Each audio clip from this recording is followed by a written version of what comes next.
In this video tutorial I'm going to show you how to reduce the file size of a large amount of images in one go. The reason for this tutorial is because we're taking up a lot of space on the server with images because the file sizes are so big and it's simply not really needed. So I'm just going to plug in my camera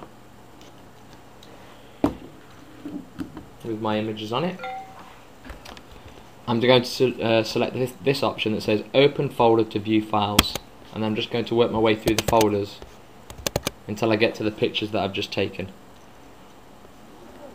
Okay, first of all, you can follow these steps on this tutorial or you could do it a different way. What I'm going to do is with these images, I'm going to reduce the file size of them before I put them onto the shared area. Your other option is put all of these images onto the shared area, because some of you might have already done that, and then reduce the file size of them. So you can go through the same process even if you've already put things onto the shared area. Okay, but for this example I'm going to reduce the images before I put them across. So here's my images that I've taken. The first image, if I just select that and scroll down here in the details window, you can see it's 4000 by 3000 pixels in size. That's dimensions. So that's roughly about 5 times the size of your screen that you're looking at if you were to print it off. And its file size is 4.2 megabytes, which is quite large. And if I go across and have a look at some of the other images, you can see that they're also around 4 megabytes in file size.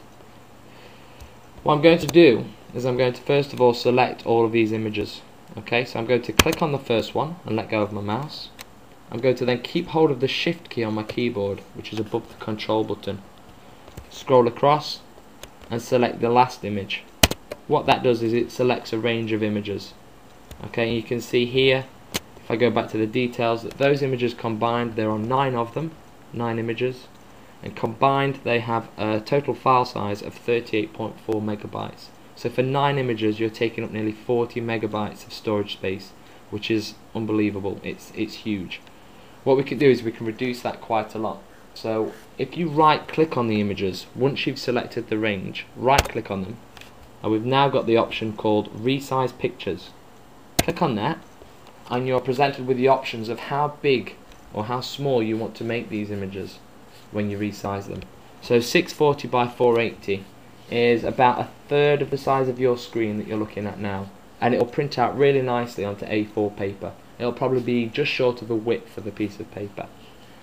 800 by 600 is roughly about 2/3 the size of your screen now. Well, between a half and 2/3 of the size of your screen. But if you printed that out, it would still again fit really nicely onto an A4 piece of paper. 1024/768 is the exact size that you're looking at now. The size of your screen, so it would fill your screen, and obviously it would print out huge, fill a piece of A4 paper, and look quite nice.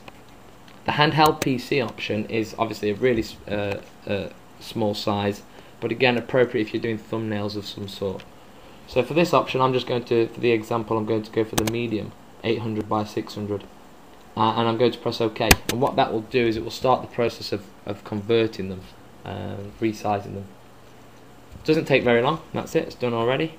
You can see that the blue images here with the blue border around them are my original images, because they're the ones that I selected.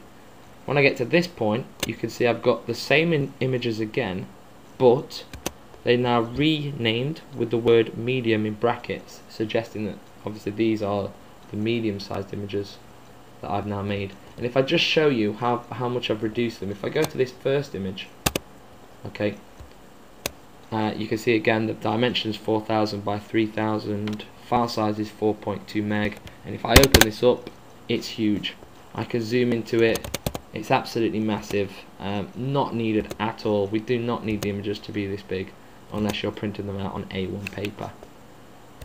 So 4.2 meg, if I scroll across to the copy of that image where I've reduced the file size, which is this one here, you can see it's just down to 69 kilobytes. Okay, so it's reduced it by a lot. To put that again into perspective, if I select this range of images, my original ones, and show you that it was 38.4 megabytes for 9 images. If I go and get these 9 images that I've now made a copy of, select that range, it's not even half a megabyte in file size. So we've reduced the file size of those images quite a lot. What you need to do now is you don't transfer all of these over to the shared drive, obviously. You need to delete the original ones. So I'm going to select arrange again by keeping hold of the shift key, like that, and I'm just going to press the delete key on my keyboard. Do I want to delete these 9 images? Yes. Deletes those, and I've now just got the copied ones. Okay, so I can select that range of images and I can simply copy them over to the shared drive. You can do that with any images. Same again, just right click, resize pictures, and choose the size that you want to convert them to. Okay, that's it.